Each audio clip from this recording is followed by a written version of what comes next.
બહુ મારે વિશે કોઈ વાત કરે ને તો હું જરા કોન્શિયસ એ રીતે થઈ જાઉં છું કે હવે મારે અપ ટુ ધ માર્ક બોલવું પડશે, વેઠ ઉતારીશ તો નહીં ચાલે એમ. રવિવારની સવારે આટલા લોકો આળસ છોડીને, બ્રેકફાસ્ટ છોડીને, ટેલિવિઝન છોડીને, ગોસિપ છોડીને અહીં છે એ વાત જ સાબિત કરે છે કે ગુજરાતીઓ ચોપડા પૂજન નથી કરતા.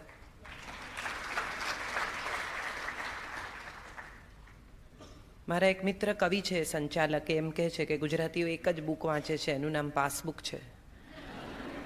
પણ હવે તો પાસબુક જ નથી આવતી, સ્ટેટમેન્ટ આવે છે.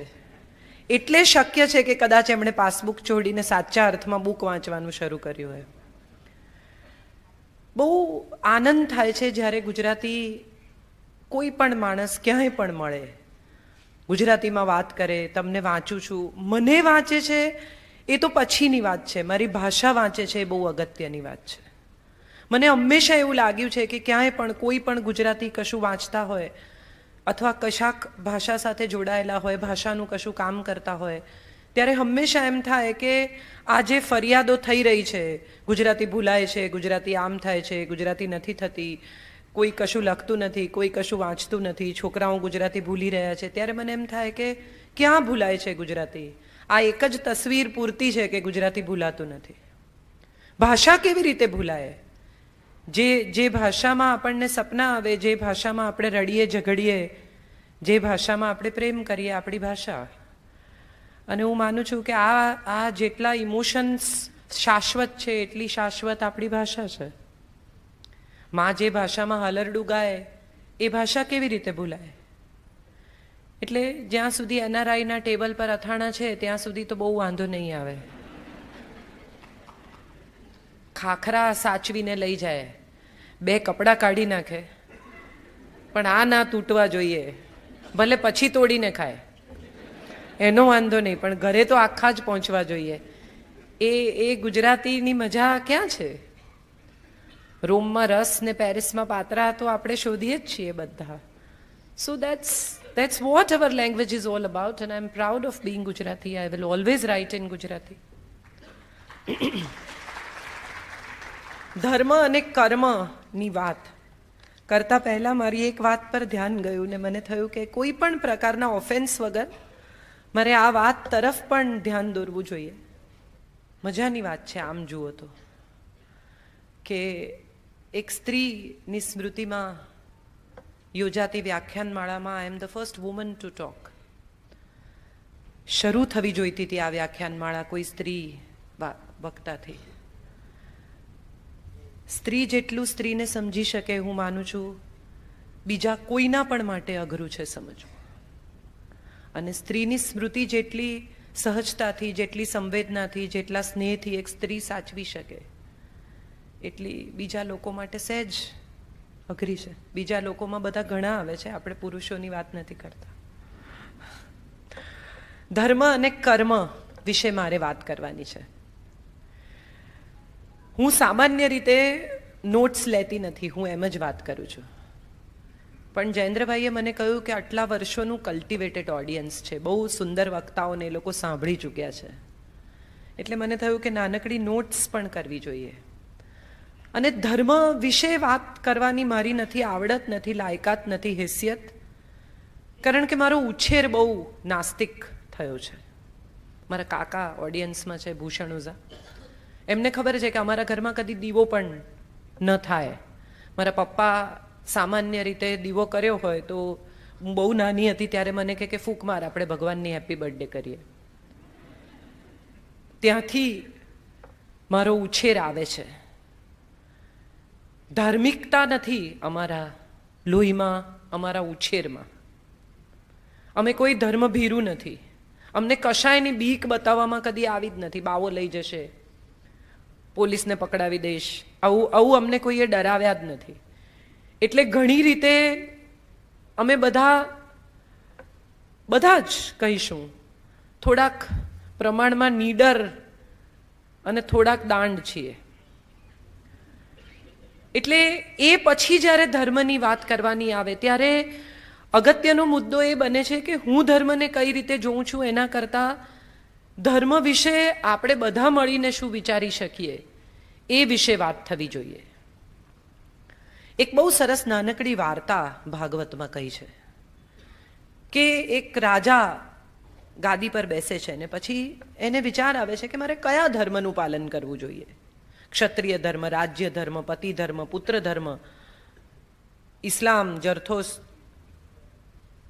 હિન્દુ, જૈન. એટલે વારાફરતી લોકોને બોલાવે છે, ચર્ચા કરે છે, શાસ્ત્રાર્થ કરે છે. એક સંત આવે છે, સાદો સીધો માણસ, આવીને કહે છે કે મારે તારી સાથે વાત કરવી છે, પણ અહીંયા વાત નહીં થાય. તો ક્યાં જવું છે? તો કે આપણે પેલે પાર જઈએ. એટલે નદી કિનારે આવે છે. તો કે નૌકા મંગાવો. એટલે પહેલી નૌકા આવે છે તો સંત કહે છે કે આ તો બરાબર નથી, આમાં જો કાટ લાગ્યો છે, આમાં લાકડું સેજ ખવાયેલું છે. એટલે બીજી મંગાવે છે. બીજી મંગાવે છે તો કહે છે કે જો આમાં મને એવું લાગે છે કે આનો રંગ સહેજ ઉખડેલો છે. ત્રીજી આવે છે તો કે આ બહુ સાંકડી છે. ચોથી આવે છે તો કે આ બહુ મોટી છે. પાંચમી આવે છે એટલે કહે છે કે તને નથી લાગતું કે આ નૌકા આપણા આરામ માટે યોગ્ય નથી? એટલે રાજા ચીડાઈ જાય છે કે આટલી નાનકડી નદી તો પાર કરવી છે, આ બધા શું નખરા, નૌકા જ જોઈએ છે ને તમારે? તો કે બસ મારે તને એ જ કહેવું છે કે જિંદગી જ પસાર કરવી છે ને એમાં કયો ધર્મ બહુ અગત્યનું નથી, ધર્મ અગત્યનો છે. અને એ ધર્મ શું છે એને વિશે બે મત મને મળ્યા છે. દક્ષ પ્રજાપતિને 16 દીકરીઓ હતી. એમાંની એક સતી, એના લગ્ન શિવ સાથે થયા. એક સ્વાહા, એના લગ્ન અગ્નિ સાથે થયા.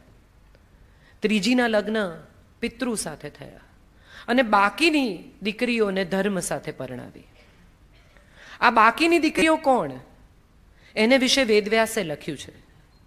એક છે શ્રદ્ધા, એક છે મૈત્રી, એક છે દયા, એક છે શાંતિ, તુષ્ટિ, પુષ્ટિ, ક્રિયા, ઉન્નતિ, બુદ્ધિ, મેઘા, તિતિક્ષા, લજ્જા અને મૂર્તિ. આપણે મૂર્તિથી શરૂ કરીએ છીએ, શાસ્ત્રો મૂર્તિ પર પૂરું કરે છે. આપણે મંદિરમાં જઈએ, દેરાસરમાં જઈએ, આજે તો સંવત્સરી છે, આપણે દેરાસરમાં જઈએ અને ચપ્પલ કાઢીએ ને ત્યારથી ભગવાનને પરસેવો વળતો હશે કે આવ્યો પાછો માગવા. વિચાર કરો કે તમારે ઘરે કોઈ સવારે 7 વાગે આવીને બેસે અને 10 વાગ્યા સુધી બેસી રહે ને માગ્યા જ કરે.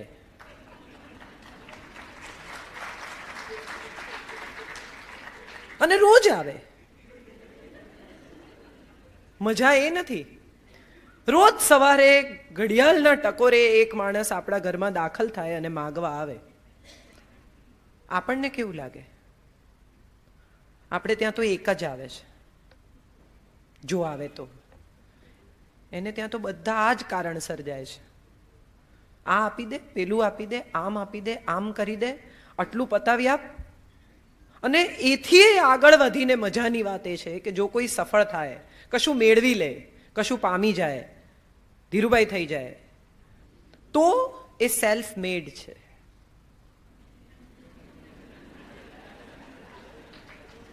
તો એ ઓળખાણ પણ કરાવે લોકો કે આમણે બહુ ઇન્ડસ્ટ્રીમાં મોટું નામ છે, is a self made main. અને જો ક્યાંક કંઈ ખોટું થયું, ધાર્યું ના થયું, આપણને જે જોઈતું હતું એ ના મળ્યું, તો નસીબ, હરી ઈચ્છા. માગવા ગયા, મળ્યું ત્યારે આપણે મેળવ્યું, ના મળ્યું ત્યારે એણે ના આપ્યું. કેટલું અદ્ભુત ગણિત છે આપણા બધાનું. અને પછી આપણે આપણી જાતને ધાર્મિક કહીએ છીએ. ધર્મ સાથે બહુ નાની ઉંમરે ધર્મ સાથે કંઈ બહુ લેવા દેવા નથી હોતી. જેમ ઉંમર થતી જાય ને એમ થાય કે હવે સાહેબની કેબિનમાં જવાનું છે એટલે પેપર્સ તૈયાર કરવા માંડીએ બધા કે હવે માંગશે હિસાબ. એક બહુ સરસ વાર્તા મેં મુરારી બાપુ પાસે સાંભળેલી કે એક છોકરી સવારના પોરમાં નીકળે છે ને એક માણસને મળે છે. એના હાથમાં ફૂલ છે, માણસ પૂછે છે કે ક્યાં લઈ જાય છે? તો કે ભગવાન માટે લઈ જાઉં છું. થોડી મોટી થાય છે કે ફૂલ ફરી એને જુએ છે, એ જ જગ્યાએ એ જ રસ્તે મળે છે ને એના હાથમાં ફૂલ છે ને પૂછે છે કે ક્યાં લઈ જાય છે? તો કે મારા વાળમાં નાખવાના ફૂલ છે. કે અચ્છા. થોડા બીજા વર્ષો વીતે છે, ફરી એ જ જગ્યાએ એ જ માણસ એને મળે છે અને ફરી હાથમાં ફૂલ છે અને પૂછે છે ક્યાં લઈ જાય છે? તો કે આ એમના માટે છે. થોડા બીજા વર્ષો વીતે છે અને પૂછે છે કે ક્યાં જાય છે? ફરી હાથમાં ફૂલ છે અને પેલી કહે છે કે મારા છોકરાઓ માટે છે. થોડા બીજા વર્ષો વીતે છે, ફરી એ જ જગ્યાએ એ જ માણસ હાથમાં ફૂલ ને પૂછે છે કે કોના માટે લઈ જાય છે? તો કે ભગવાન માટે. જ્યાંથી શરૂ કરીએ છીએ ત્યાં જ પૂરું કરીએ છીએ આપણે બધા. મીરાને કૃષ્ણ મળે તો એને પ્રેમ થઈ જાય, નરસિંહને શિવ મળે ને પૂછે કે શું જોઈએ? તો કે મને રાસલીલા બતાવો. અને આપણને જો શિવ મળે ને પૂછે કે શું જોઈએ છે? તો આપણે કહીએ કે પડોશીનો બંગલો પડી જાય. આ જ ક્ષણે, વાર નહીં કરતા. એક માણસને એક દીવો મળે છે, પછી એ દીવાને એ ઘસે છે ને એમાંથી જીન નીકળે છે. જીન નીકળે છે એટલે પેલા માણસ તો ખુશ થઈ જાય છે. જીન કહે છે હું કોઈ પણ 3 ઈચ્છા પૂરી કરીશ. એટલે પહેલી ઈચ્છા તો કે મને તું એટલા પૈસા આપ કે મારા છોકરાના છોકરાના છોકરાના છોકરા ખાય. કાંઈ નહીં, એમાં શું, પૈસા આપે છે. હવે કાકા હતા, એમને ઈશ્વર સ્વપ્નમાં આવ્યા અને એમણે કહ્યું કે તમે જ્યારે પણ મને યાદ કરશો, મુશ્કેલીમાં હશો, ત્યારે હું સ્વયં આવીશ. આનાથી વધારે કોઈને શું મળે? ગામમાં પૂર આવ્યું, લોકો દોડતા આવ્યા કે કાકા ચલો, મને ભગવાન લેવા આવવાના છે, તમે નીકળો. પાણી ભરાઈ ગયું, હોડી લઈને લોકો લેવા આવ્યા કે કાકા હવે તો ચલો, ભગવાન ભગવાન કંઈ આવ્યા નથી, આવશે, તમે નીકળો. ધાબે ચડી ગયા, એટલું પાણી ભરાઈ ગયું, ઉપરથી હેલિકોપ્ટરમાં આવીને સીડી નાખી કે કાકા હવે તો ચલો, નથી તમારા ભગવાન આવવાના, આવશે, મને કીધું છે. ભૂખ્યા તરસ્યા કાકા ગુજરી ગયા, ભગવાન પાસે ગયા, ઝઘડો ચાલુ કર્યો કે તે કહ્યું તું કે હું આવીશ પણ તું આવ્યો નહીં, તું જુઠ્ઠો છે, તું આવો છે, તું તેવો છે. ભગવાને કશું જ કહ્યા વગર કહ્યું કે તને એક વાત કહું, હું 3 વાર આવ્યો તો, તું મારી સાથે ના આવ્યો. પીતાંબર પહેરીને, વ્યાઘ્ર ચર્મ પહેરીને, પૂંછવાળા, ધર્મ ખોટો. બહુ બહુ મજાની વાત એ છે કે મનુ સ્મૃતિમાં ધર્મના જુદા લક્ષણ બતાવ્યા છે. આ બધા જે લક્ષણ છે એ ઇમોશનલ, મન સાથે, હૃદય સાથે જોડાયેલા લક્ષણો છે. શ્રદ્ધા હોય અથવા ન હોય, તમે ક્યાંયથી ઉપરથી શ્રદ્ધાની કેપ્સ્યુલ ખવડાવી શકો નહીં કે આજે તમે કેપ્સ્યુલ ખાઓ, કાલથી શ્રદ્ધા આવશે. વિટામિન નથી. મૈત્રી, ઈશ્વર સાથેની મૈત્રીથી વધુ શું હોઈ શકે? જે ઈશ્વર સ્વયં જયદેવની જગ્યાએ જઈને છેલ્લી પંક્તિ લખી આવે છે, જે ઈશ્વર સ્વયં નરસિંહના પિતાનું શ્રાદ્ધ કરે છે, એની સાથે મૈત્રીથી વધારે સંબંધ કયો હોઈ શકે? અને મજાની વાત એ છે કે મિત્ર સાથે આપણે જેવા હોઈએ છીએ ને એવા બીજા કોઈ સાથે નથી હોતા. મિત્ર જજ નથી કરતો, જુઠ્ઠું પણ બોલી શકાય ને હસી પણ શકે કે ગપ્પા ના માર આવે, સાચું બોલ ક્યાં હતો. હમણાં એક મારા પર SMS આવ્યો છે કે એક પુરુષ આખી રાત ઘેર ના આવે ને તો એની પત્ની એના 10 મિત્રોને ફોન કરે ને તો 10 મિત્રો એમ કે હા મારી સાથે હતો, એમ જાણ્યા વગર. 10 જણ સાથે કેવી રીતે હોય? અને એક સ્ત્રી જો આખી રાત ઘેર ના આવે અને જો એનો પતિ એની 10 બહેનપણીઓને ફોન કરે તો 10 એમ કે ના મને ખબર નથી ભાઈ, મને આમાં નહીં નાખતા. આ મૈત્રીની મજા છે. અને બંને જણ પોતાની રીતે એનું ભલું જ કરી રહ્યા છે. હસી શકાય, ડઘાઈ ના જાઓ. તમે પણ આવા જવાબ આપ્યા છે એવું થયું છે? મૈત્રી ઈશ્વર સાથે જો હોય તો એને બધું જ કહી શકાય. કૃષ્ણાયન ઈશ્વર સાથેની મૈત્રીનો મારો સૌથી મોટો પ્રયાસ છે. એને બધું જ કહેવાય, એની સાથે બધું જ કરાય, એની સાથે ઝઘડાય, એની પાસે મંગાય, એને અપાય. હું હંમેશા વિચારું કે શ્રીનાથજી તો બાળ સ્વરૂપ છે, ત્યાં જઈને મંગાય કેમ? એને માટે તો લઈ જવું પડે. બાળક પાસે કેવી રીતે તમે કંઈ માંગો? બાળકને તો તમારે આપવું પડે. માગવું હોય તો દ્વારિકા જવું પડે. ત્યાં રાજા છે, ત્યાં દરબાર છે, ત્યાં જઈને કહેવાય કે મને આ જોઈએ છે. તો મૈત્રીના સ્વરૂપ છે. બાળક સાથેની મૈત્રી જુદી છે, રાજા સાથેની મૈત્રી અલગ છે. દ્રોણ અને દ્રુપદની મૈત્રી અલગ છે, અર્જુન અને કૃષ્ણની મૈત્રી અલગ છે. આ અને બંને મૈત્રી છે. દ્રોણ અને દ્રુપદની મૈત્રીમાંથી દ્રૌપદીનો જન્મ થાય છે. અગ્નિપુત્રી જન્મે છે અને કહે છે કે તું વેર લેવા જન્મી છે. કોની સાથે? ખબર નથી. કોનું? ખબર નથી. એ જેને જોયા નથી, જેને જાણતી નથી, જેના વિશે કાંઈ ખબર નથી, એના પર વેર લેવાનું છે. કેમ? તો કે પિતા ઈચ્છે છે. પિતા કેમ ઈચ્છે છે? તો કે મારા મિત્રએ મારી સાથે દ્રોહ કર્યો માટે. મૈત્રીમાં વેર નામનો શબ્દ નથી ને વેરમાં બસ નામનો શબ્દ નથી.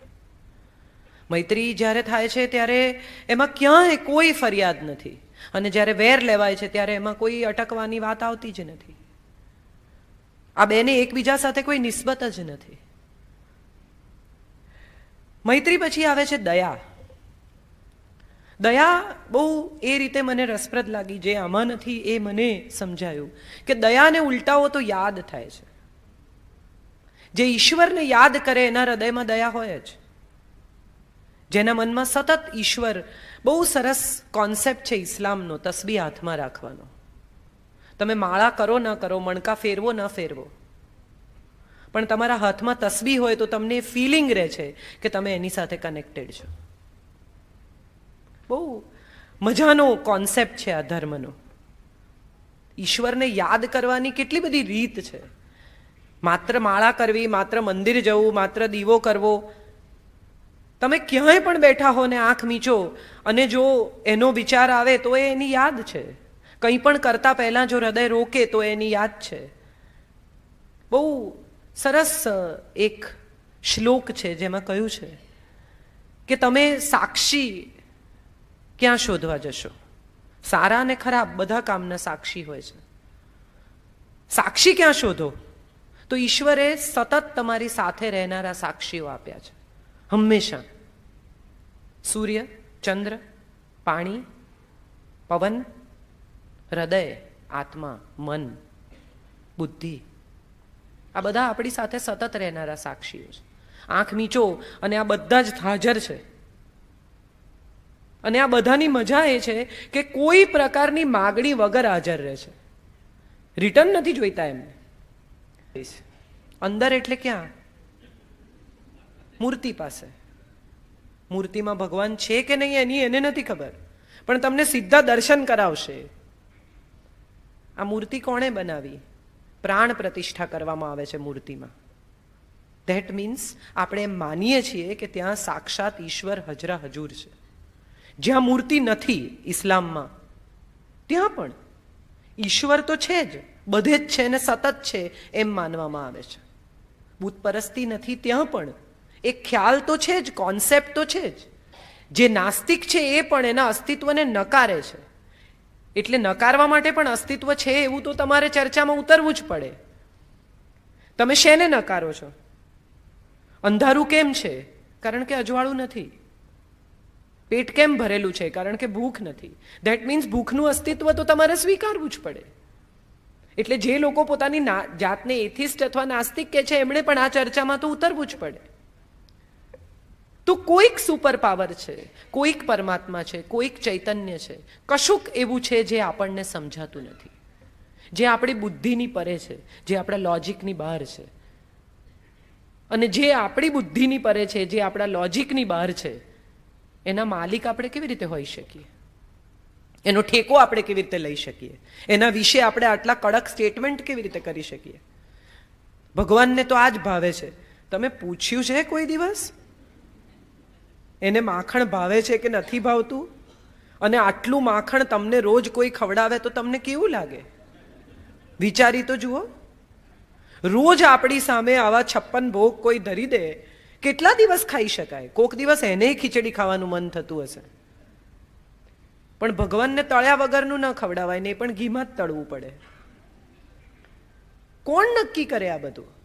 એણે ક્યાંય લખ્યું છે? કુરાનમાં ક્યાંય પયંબરે સહી કરી છે કે આ હવે આજ પછી કોઈને સ્વેચ્છાએ જોડણી કરવાનો અધિકાર નથી? ગાંધીજીએ લખ્યું છે આવું? ભગવાને ક્યાંય લખ્યું છે કે આજ પછી કોઈને સ્વેચ્છાએ ધર્મ પાળવાનો અધિકાર નથી? ક્યાંય નથી લખ્યું. પણ આપણને કેટલી મજા આવે છે એવું કહેવાની કે ભગવાને કહ્યું છે, ગીતામાં કહ્યું છે. ખરેખર કોઈને પૂછીએ કે ગીતા કેટલા લોકોએ સાચે વાંચી છે, અથવા કેટલા લોકો સાચે ગીતા સમજ્યા છે, અથવા કેટલા લોકોને ગીતામાં રસ પડ્યો છે,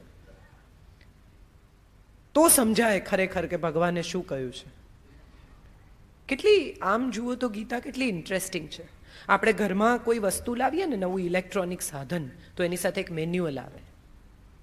એ મેન્યુઅલ વાંચીને પછી એ સાધનનો ઉપયોગ કરવાનો હોય. સામાન્ય રીતે ફોન લાવીએ નવો, તો પણ એના ફીચર્સ એની સાથે આપવામાં આવે ને તમે ડાઉનલોડ કરો ને આ કરો ને, અને પછી એ ફોન તમે બૂટ ઓન કરો. આપણે ત્યાં, અને જો આમ ન કરો દાખલા તરીકે, તો એ ધડાકા થઈ જાય. તમે પ્લગ ઇન કર્યું હોય, ફોન એની મેતે બંધ થઈ જાય, હેંગ થઈ જાય, સમસ્યાઓ ઊભી થાય. પછી તમે મેન્યુઅલ વાંચો તો એનો કંઈ અર્થ રહેતો નથી. આપણે ત્યાં ગીતા માણસ મરી જાય ને પછી વંચાય.